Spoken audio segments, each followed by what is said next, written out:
So hello, everyone. Welcome. Good afternoon here in Atlanta. I have the privilege of introducing our next speaker. We have had to do something a little different now because Dr. Gladys is actually in Bwindi in Uganda, and we were not sure about how good the streaming was going to be. So we recorded her on Monday. She will be live when her recording is over to answer questions. So who is Dr. Gladys Kalima Zikusuka? I think I got that right. She is the founder and CEO of Conservation Through Public Health in Uganda. She is a graduate of the Royal Veterinary College at the University of London. She is she did her zoological medicine residence and master's in veterinary medicine at NC State. And she also has an MBA in global business and sustainability. In other words, she's the real thing. You may have seen her on CNN or BBC. She is a Whitley Gold Award winner, which is sort of the green of Oscars, the green Oscars. San Diego Zoo Conservation and Action winner, Ashoka Scholarship, Seed Magazine's one of their 8 revolutionary scientists. She won the 2018 Earth Care Award by Sierra Club, and she's also a Wings Fellow. She is a National Geographic Explorer, and she was a 2020 Aldo Leopold Award winner. Again, that just means she really knows her stuff. She's a real scientist. I have had the pleasure of meeting her in Kampala and then actually doing one of their programs with Adventure Consults in Uganda with her team. So Jesse's going to go ahead and play the video, and then from there we will be taking questions from Dr. Gladys Live. Hi, I'm Dr. Gladys Kalima Zikusuka, founder and chief executive officer of Conservation Through Public Health that works with the mountain gorillas and local communities in Southwest Uganda. I first started working with the mountain gorillas as a veterinarian, and that's when we discovered that we share over 98% genetic material with great apes and can easily make each other sick. This led us to found Conservation Through Public Health, where we educate the local communities on the importance of them not giving diseases to gorillas. But somewhere along the way, we realized that actually part of the reason why there was all this disease transmission is because people have very large families. Many people have 10 children. They'll say that 5 are for going to school, the other 5 are for chasing wildlife from the garden. Through our work in the community, people are now having 4 children instead of the 10 children that they used to have. With the wild population steadily increasing, Uganda is no exception. We need to increase our efforts to reduce human population growth rate in order for gorillas and other wildlife species to exist. Thank you very much for inviting me to give a keynote presentation on the Rethink Travel Virtual Trade Show. My name is Dr. Gladys Kalima Zikusuka, founder and CEO of Conservation Through Public Health. The title of my talk, Saving Gorillas Through Responsible Travel, is something that I've always felt very strongly about, and it's something that has become extremely much more important now, even more so during the COVID-19 pandemic. I've been working with gorillas for a very long time, since 1994, when I worked as the first veterinarian for the Uganda Wildlife Authority. And my job came into being because they felt that they needed a vet in case gorillas picked up something like a fatal flu or something like that from a tourist. And that's why I was hired. And so I'm going to talk quite a lot about that, plus other ways that tourists can really, support communities living next to gorillas and other endangered great apes. I became a National Geographic Explorer in 2018. And in 2018, I also won the Sierra Club Earth Care Award. And it's just amazing. I don't know how many of you have seen gorillas before, but it's a really once in a lifetime experience, and we'd like to encourage you to do it after the pandemic. Or if it's during the pandemic, it's also fine as long as you're willing to carry out the travel responsibly. I've been working with mountain gorillas for a very long time. This is one of my favorite gorillas. It's called Kanyonyi. And Kanyonyi is the gorilla who ended up becoming the silverback of the Mubare Gorilla Group. I knew him since he was little. I operated in his older sister called Kahara because she liked to babysit him a lot. And his father was the first silverback in Bwindi that had the first tourist gorilla group. So the Mubare Gorilla Group, his father was heading that group. He was called Ruhendeza. He was called that because he liked to sleep a lot and he was a very, very accommodating gorilla. And Kanyonyi did not die of a human disease. Kanyonyi died in 2017 he fell off a tree and then he got into a fight with the silverback who wanted to take over the group. And then eventually he ended up getting very sick and in spite of treatment didn't get better. And when Kanyonyi died, I wrote a tribute about him and it got 300 shares on Facebook. But the community was also very sad when he died and even when his father died 5 years before he did. And it showed how far conservation has come. As long as the communities are benefiting economically from the gorillas, they will be very happy to coexist with them and their future is much more secure. And tourism has a lot to do with ensuring the future of gorillas. There are 4 subspecies of gorillas. There's a mountain gorilla, which is only just over 1,000. Then there's the eastern lowland gorillas, which are just under 10,000. Then there's the western lowland, which is over 100,000.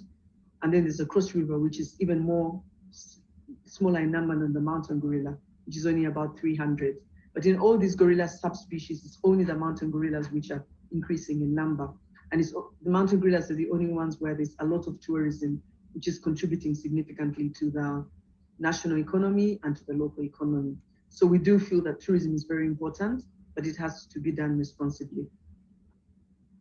The threats to the gorillas include habitat loss, such as what you see over here, and poaching, which is a problem all over, where they're found all over the world. And for those of you who are lucky enough to come to Bwindi, you find that you eventually get to the forest, but it's a very hard edge. Suddenly you're in the forest. Your lodge is right next to the edge of the forest. And there's a very high human population growth of about 300 people per square kilometers. And when it became a national park in 1991, suddenly people were no longer allowed to cut trees. It used to be a forest reserve, but people couldn't go in, but the gorillas sometimes go out. And this is the case in all the places where gorillas are found. Poaching is also an issue, but in Uganda and Rwanda, people don't eat gorillas. So poaching only happens to duiker and bush pig, and gorillas get caught in snares or get speared accidentally, and they end up dying. And this happened actually during the pandemic as well. So poaching is still a very big threat to the existence of endangered mountain gorillas. However, disease is how I got into it. I'm a veterinarian, and one of the first diseases we had to deal with wasn't actually from tourists, but it was from the local community. This baby gorilla died of scabies, a skin disease where the sarcoptics mites burrowed under the skin, and the skin thickened, and the baby gorilla lost its hair, and it died, and the rest only recovered with treatment. A few years later, another group of gorillas got scabies and would have died if they hadn't got the treatment at the right time. And it made us realize that you can't keep the gorillas healthy without attending to the health and well-being of the communities who they share a habitat with. These 3 little boys, I took this picture when I was just coming out of the edge of the park. They should have been in school, but they were herding goats. And as long as gorillas end up going into people's gardens like this, and they find children like that, or they find dirty clothing on scarecrows put out to chase gorillas, baboons, and other wildlife, or they find that there's open defecation in the garden, or wherever, the poverty and the poor health of the communities eventually affects the health of the gorillas and their survival. And so that's something that you really can't ignore. And of course, when gorillas go into people's gardens, they also destroy their plants. This particular farmer, when the gorillas destroyed his banana plants, I asked him if he still thought they were important. And he said he liked them because his children are employed by the park as tour guides, ranger guides who take tourists to gorillas. Some of the money from tourism goes to build schools, clinics, and roads in his community. But the individual farmer like him whose crop gets destroyed, he's not being compensated. And so at that point, we realized we needed to really support them, and we helped to set up the Human Gorilla Conflict Resolution team of people who are community members trained by the Uganda Wildlife Authority and NGOs, supported by NGOs like ours, to safely herd gorillas back when they come out. So we set up CTPH, which is mainly integrating wildlife conservation and public health, improving the health of the people who interact with gorillas while we improve the health of the gorillas, but also we are improving the alternative livelihoods of the local communities through supporting coffee farmers who border the park, who sometimes cross their gardens as we're going to track gorillas, and we link them much more closely to the tourism industry. So the main message we put across is people and gorillas can make each other sick, and we have to find the best way to prevent and control this disease transmission. And so there's a lot of behavior change communication where we talk to people about all of this using a flip chart, and it's resulted in a lot of very positive behavior change. People understand that they can make gorillas sick. They need to be more healthy and hygienic. They don't want to make them sick because these gorillas are actually helping to lift them out of poverty. This is the main message that comes across. And some of them actually get injections. There's a very high human population growth, as I mentioned earlier.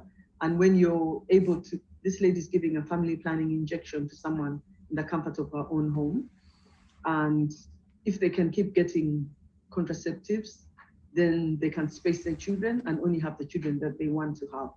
And in this way, they're able to better manage their family budget, and there's less need for them to enter the park to poach or to collect firewood because they're having the children they can manage. And their children are more likely to go to school because they can afford to look after them. And then you can break that poverty cycle, and they're also less likely to be sick and make gorillas and other great apes sick. So it's a very win-win situation when we started conducting family planning around the park.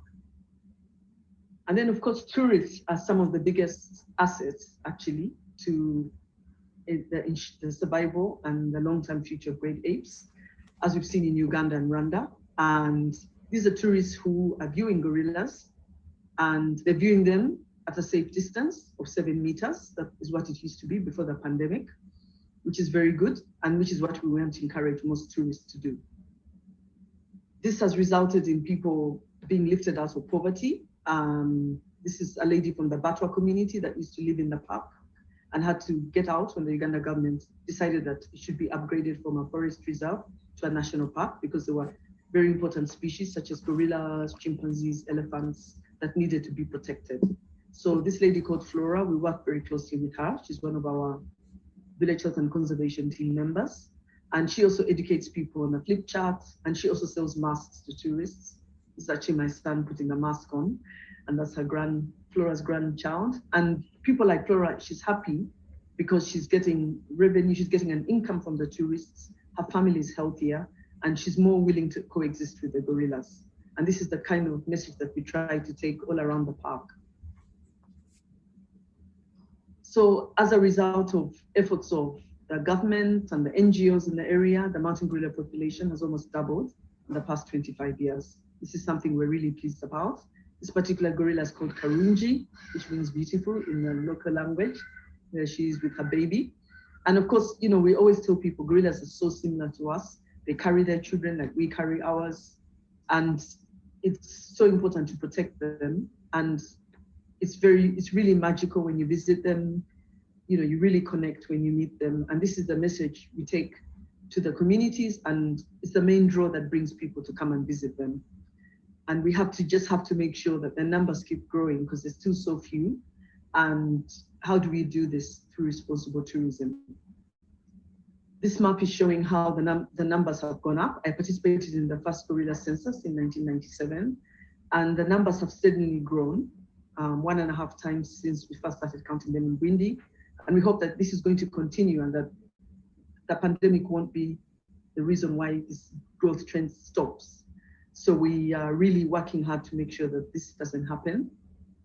And, you know, prior to the pandemic, this was the 7-meter green rule at Bwindi. You weren't allowed to get closer than 7 meters to the gorillas. It looks like a short distance, but it's actually quite a long distance. And when you get there, that's what you're told.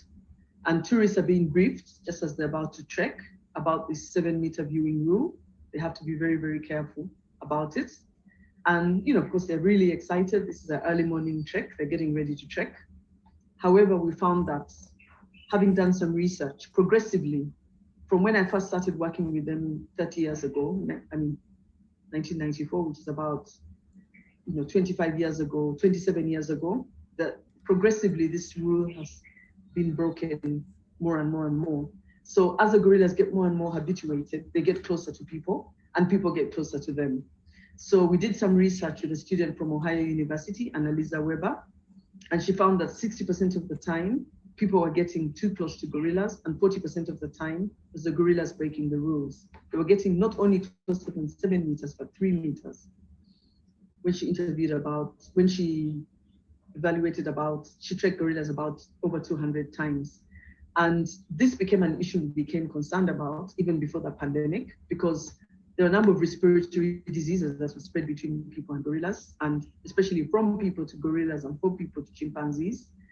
But of course, when the pandemic came along, this became much more critical issue, because you can easily, the social distancing guidelines say 2 meters or even longer. It's easy to cough on a gorilla if you get closer than 3 meters and make them sick. And so a lot of the time, people are like, non-human grade A susceptible to COVID and other respiratory diseases.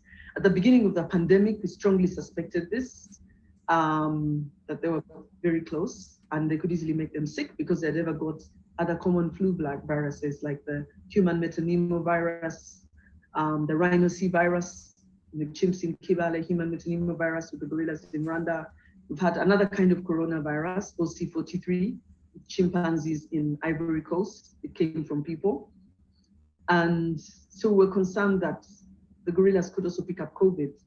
And then some papers came out last year showing that we share the same protein receptors that the virus likes to attach to, the AC2 protein receptors.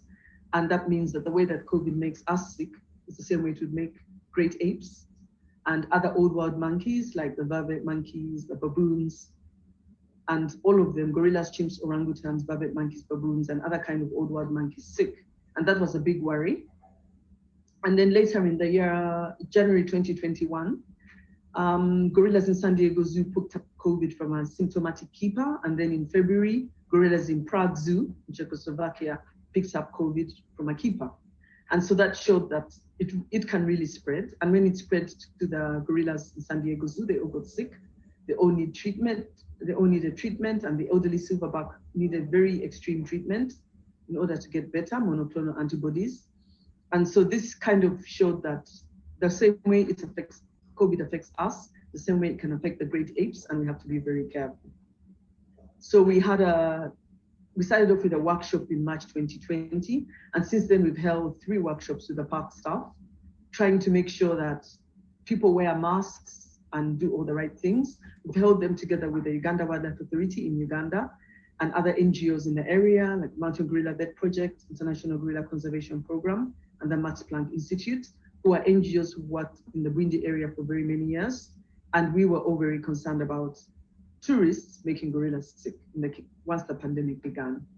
And so the first thing we did is we advocated for the Great Ape Viewing rules to be upgraded, which also fitted in with IUCN guidelines and the gorilla pathology specialist temperature taken before they visit to detect any other illness that's not obvious.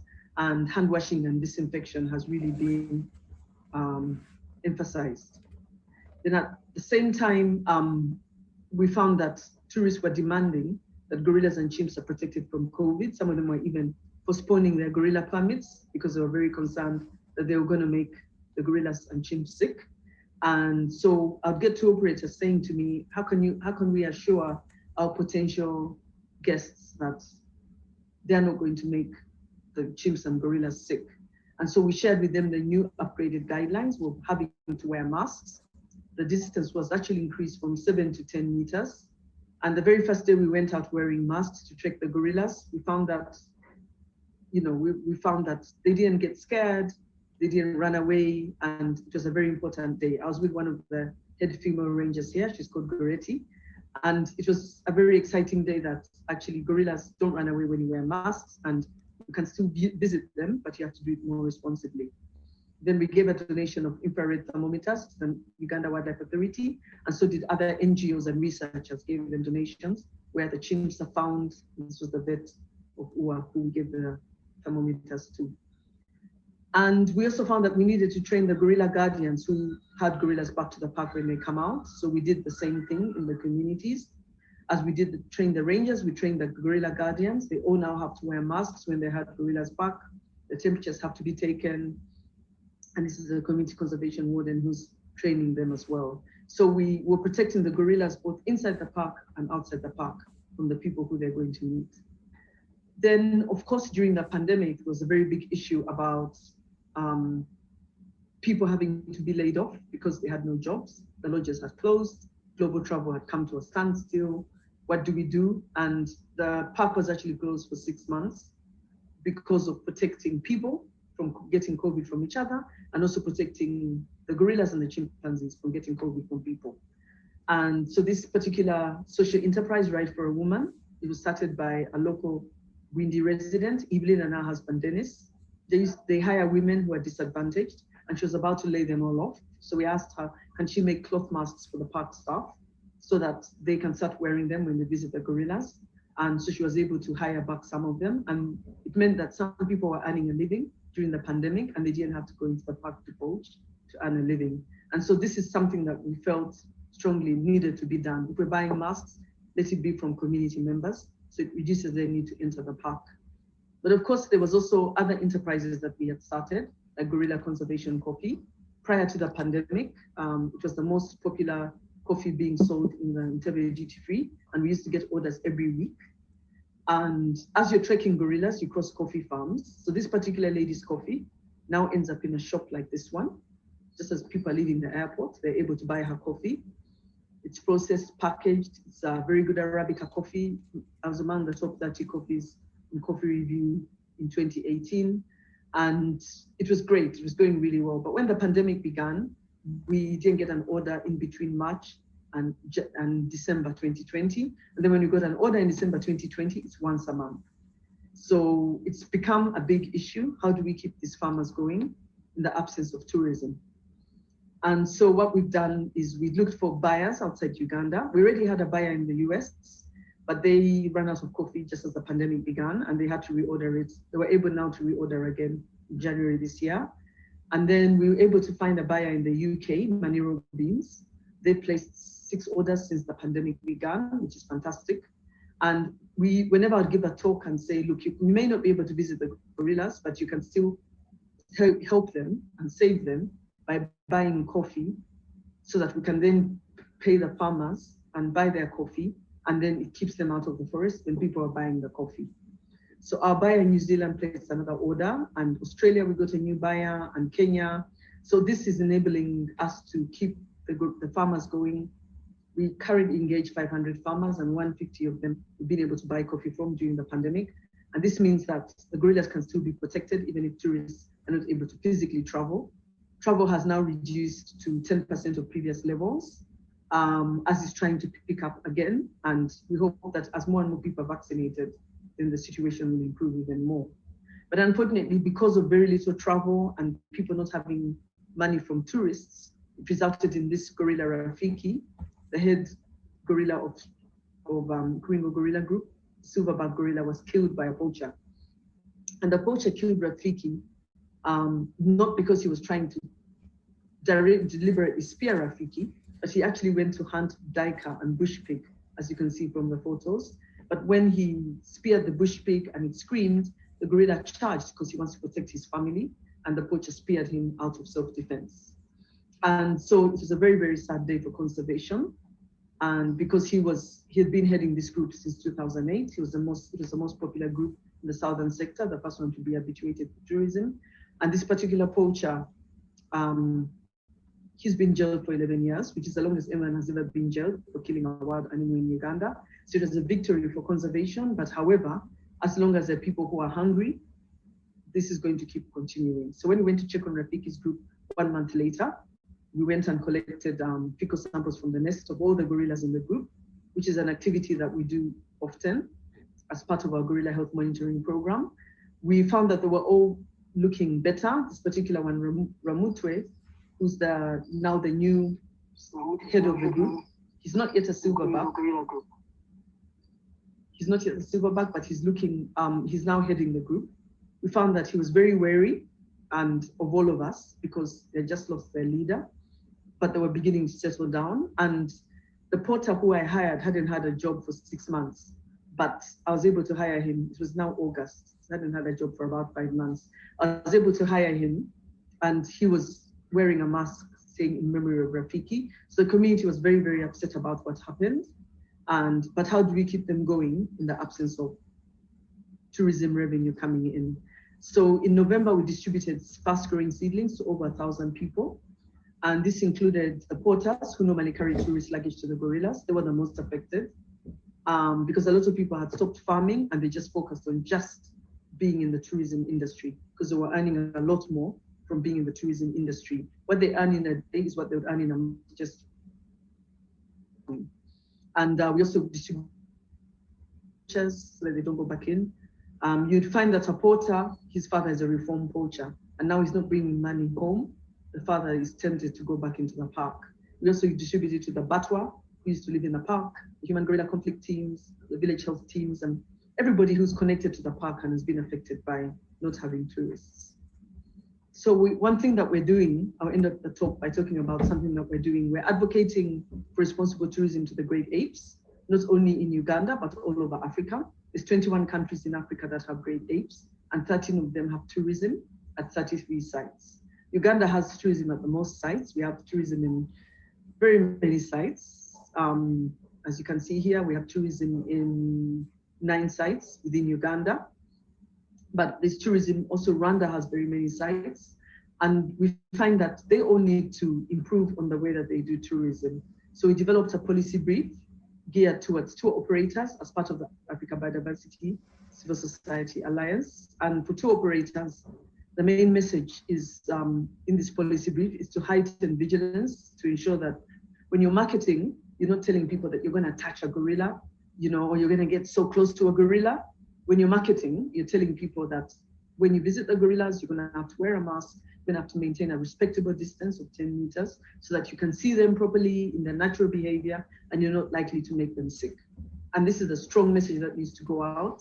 Even when we get celebrities coming, we're trying to encourage them now to bring across that message. And tour operators are in a very good position to really sensitize their clients about the great ape tourism best practices, sensitize their clients about the great ape visitation rules in advance and hold them accountable, and encourage the government agencies to enforce great ape tourism best practice guidelines. And also to encourage them that when they come, they should also give back to the communities. And this will help to keep the whole ecotourism being very good ecotourism that can save the gorillas. And so one thing that we're doing is we developed a website, www.protectgreatapesfromdisease.com, where we want tourists to sign a pledge to be able to be part, to say that they're ready to practice these guidelines when they visit. We're advocating for responsible tourism to great apes in Africa through this education campaign, where we have this website, www.protectgreatapesfromtourism.com. It's about to go live, and we'll be able to show it to everybody. And this is a typical example of a tourist who's buying crafts, and at the same time, when they visit the gorillas, they're wearing a mask. So in that way, they're not making gorillas sick, and they're also supporting the local communities, so they don't have to poach. So this is a perfect example of what we're trying to advocate for all over Africa.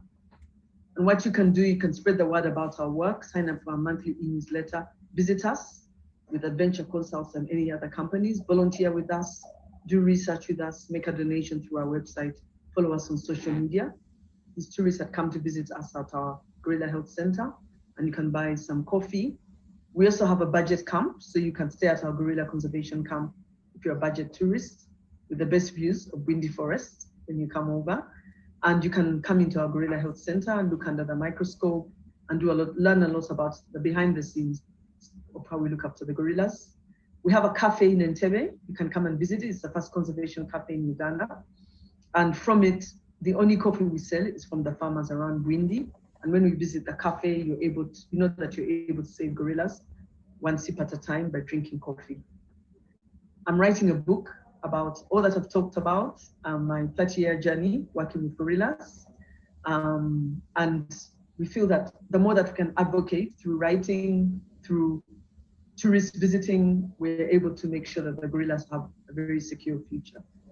For more information, please visit our website where we'll have more information about the education campaign and a video where I'm speaking together with 2 other experts about why it's important to have responsible tourism for the great apes. And follow us on Facebook, Twitter, and Instagram. And buy some coffee wherever you are. Thank you very much.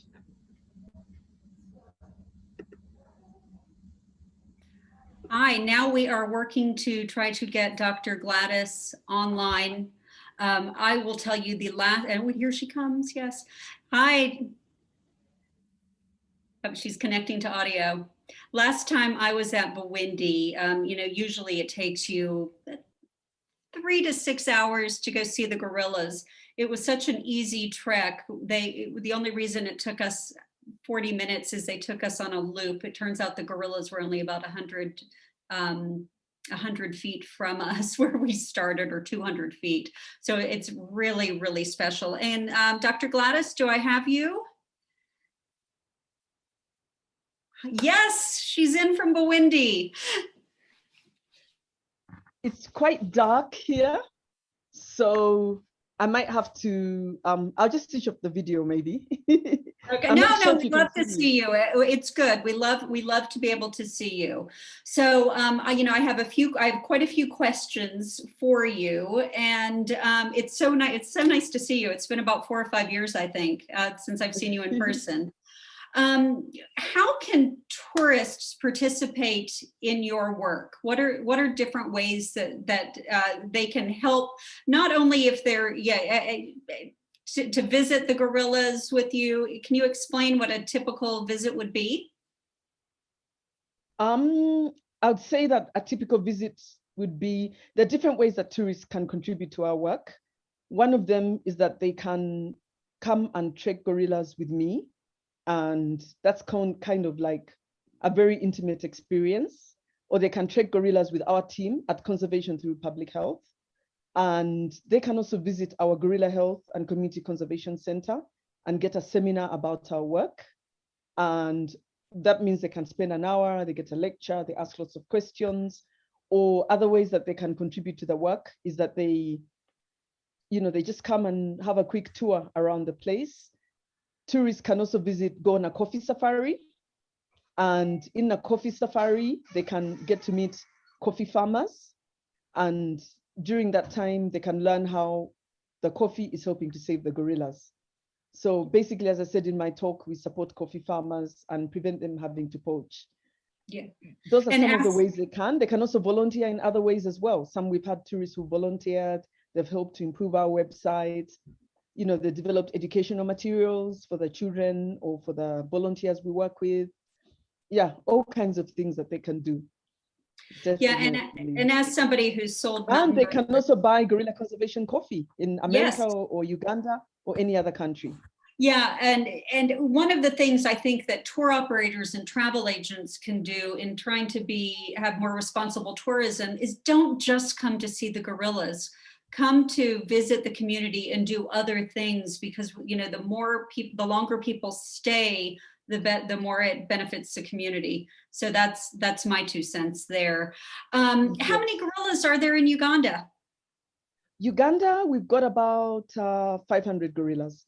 In Bwindi itself, there's about 460. At least the last census done in 2018 found 459 gorillas, a minimum of 459 gorillas. There's probably more. And then there's Mugahinga, which connects to the Virunga National Park, where those gorillas range between Uganda, Rwanda, and DRC as part of the Virungas. And there we have about 50 gorillas. So it's about just over 500. So just over half of the mountain gorillas, which in total are 1,063, are found in Uganda.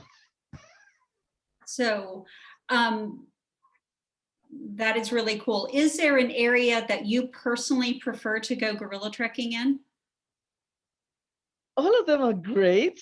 If you come to Buhoma, which was where the gorilla tourism began, you'll be able to visit our Gorilla Health and Community Conservation Center, which has the best view of the Bwindi Forest, and you can get a behind the scenes of how we look after the gorillas.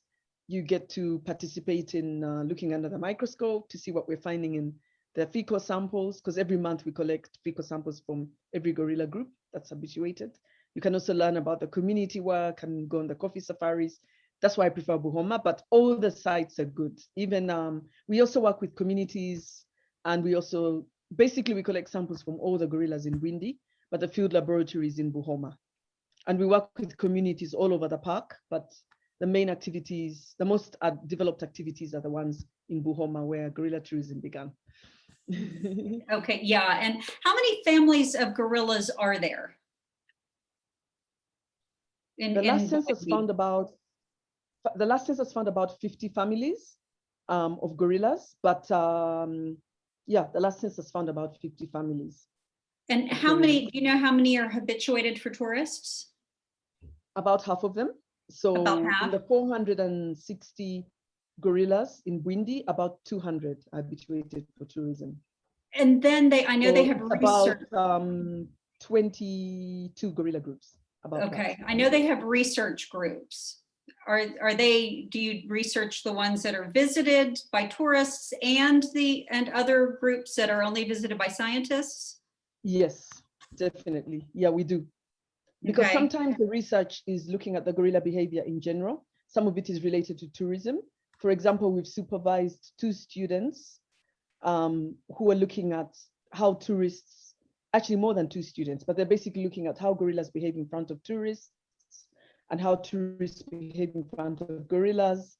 And actually it's from this research that we found that tourists were getting too close to gorillas. And then we advocated to the Uganda Wildlife Authority for people to start wearing masks when they visit the gorillas, which came into being during the COVID-19 pandemic. So it depends on the kind of research someone's doing. Sometimes it's research about tourism, so they definitely have to visit the tourist groups. You know, it just depends on what the research topic is. Okay, what do you consider your biggest success in all of the research and conservation that you're doing, and in the public health? In the public health, I would say that we found out that, for example, because we have a program where we basically make sure that our community health volunteers, who we call village health and conservation teams, because in Uganda, community health workers are called village health teams. They visit people, they improve their health and hygiene. And one thing that we've been really happy to find in that research when people have come to evaluate it is that people are changing their behavior as a result of our work, and people are more positive about the gorillas because we are providing healthcare, or at least strengthening healthcare. And which is great, because not only when you improve people's health, not only are you reducing a risk of disease from people to gorillas, but if you can improve their attitudes to conservation, they're more willing to coexist with the gorillas, because you're showing them that you don't only care about the gorillas and the forest, you also care about them and their health and well-being, and then they start to care about conservation and the gorillas, then that's a very big win. So I think generally, if you show people that you care about them, then they'll be more willing to care about the wildlife. And that's what we're finding. Well said, well said. So during COVID, there have been, very few tourists who have been there. I know in East Africa, there are a lot of baby booms, there are a lot of babies being born with elephants and different animals. Are y'all noticing a bit more of a baby boom among gorillas? We have noticed a baby boom. Yes, we have. That the numbers are slightly more than they were in other years, which is great. I mean, it could just be, a lot of them were conceived before the pandemic began. Right, okay. Oh, okay. Maybe the baby boom enabled them to, carry their baby to term, which would be fantastic. But we're really pleased anyway that there's a baby boom. And, it could be that there were not so many tourists, not so much traffic, and they could get on with it, or they could, they had less stress. Or it could just be coincidental. Some research needs to be done to see how much of a baby boom is it. It could just be what could I say? It could just be that there's been so much bad news going around with COVID. It's been such a depressing time of, in all the world. And whenever you see a new baby, you're like, oh wow, at least gorillas are having babies in spite of the pandemic. And then it feels like a baby boom, you know. So we need to just look more carefully at the research, you know, and really count the numbers. But I do feel that there's slightly more gorillas born during the pandemic, and which is great. Cool. Here's another question. How do gorillas react to the masks worn by tourist workers? I know some animals are uncertain at times, and of course the voice changes somewhat when they're wearing a mask. Yes, actually we find that the gorillas react very well to the masks. They're actually curious. You know, gorillas are very curious. They're like human children. So if you look slightly different, they may even come up to you, which we don't want them to actually with COVID. So it's not affected them at all. They don't really mind whether or not you're wearing a mask. It hasn't affected tourism at all, because the day after it became a regulation, which was on the 25th of March, the day that tourism stopped, actually, after training the rangers, we went up with some of them wearing masks. The gorillas did not even react. They were like, business as usual. But I know that before the pandemic, a few years before the pandemic, I tried wearing a mask just to test them out. And they were more curious. They actually came up to me to check me out, like, you're wearing a mask, what's this? So yeah, they're very curious, which makes them such amazing and intelligent animals, because they're so similar to us. And wearing a mask wouldn't drive them away. It would make them more curious to find out what's going on. That's fun. That's fun. So someone wants to know, if someone wanted to be a distributor of the coffee in Canada, how much would they have to order? If someone would like to be a distributor of the coffee in Canada, that's a very good question. We actually have a distributor in America, and he can easily send the coffee over to Canada. So I don't really think there's a minimum order, but I'll put them in touch with the distributor in America, and he'll give them a better idea. But generally, he does a bulk order, and then that can go over to Canada. But otherwise, if they would like to directly order coffee from us in Uganda, then the minimum order would have to be maybe 60 kilograms of coffee would be the minimum order. If it's green coffee, if it's roasted branded, it doesn't have to be as much as 60 kilos. It just depends on what kind of coffee they would like. If they would like roasted branded, it can even just be, you know, like 100 bags or even 50 bags. But the problem is that transport just gets more expensive the less bags you have. It's less cost effective. So the more bags you have, the less you pay for transport. Okay, good. So we will do that. And what we will do is we will get a PDF with all the links and everything that everyone needs. And we'll try to get that up on the site, or you can just send any of our team an email and we'll get that information for you. I can't thank you enough for all you do. The work you do has been remarkable. And I've seen it firsthand in the community. Just with people washing their hands more often than they used to. I know those numbers jump dramatically, which keeps disease away. So thank you for joining us today.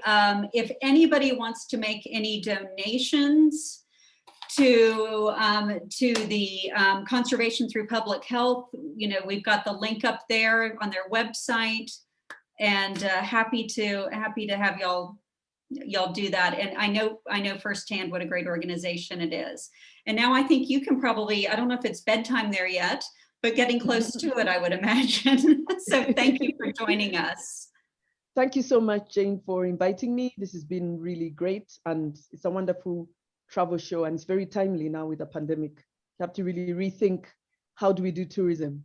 And we're doing it. Yeah. Great. And thanks again, everyone. And on to the next session. Okay. Thank you so much. Thanks. And visit Bwindi as soon as you can. There's a few tourists here. You know, they've braved it. They've been fully vaccinated. They're happy to be here. So hopefully it's going to pick up more and more. It will. And I think Uganda was on a pretty good list that the US put out. So if you're vaccinated, we're welcome to come. Yes, very much so.